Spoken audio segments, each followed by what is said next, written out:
भाई मोहम्मद आदिल साहब जो एक समाज सेवी है और अल्हम्दुलिल्लाह लोगों की खिदमतों में बढ़ चढ़ कर के हिस्सा लेते हैं। मज़लूमों की बड़ी फ़रियाद रसी, मुस्तहिक़ीन को उनकी इमदाद व ताउन में खूब हिस्सा लेते हैं।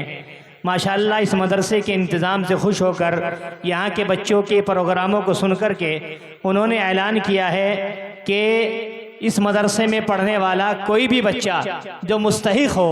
और जिसके घर के इतनी इस्तिताअत ना हो कि वो अपना कोर्स ले सके, या इसी तरीके से पढ़ने के जो किताबें हैं, कलम दवात हैं, या फ़ीस की जो रकम है, तो इंशाअल्लाह वो हमारे भाई मोहम्मद आदिल की तरफ से होगी। सभी हजरात इनके लिए दुआ करें, अल्लाह ताला इनको जज़ाए खैर अता फ़रमाए, अल्लाह ताला इनको हाजी नमाजी बनाए, अल्लाह ताला इनके जो है मेहनतों को कबूल फ़रमाए, अल्लाह ताला इनसे मज़ीद काम ले और अल्लाह ताला इनकी मेहनतों को खूब खूब कबूल फ़रमाए। लीजिए सामीन, इंतज़ार की घड़ी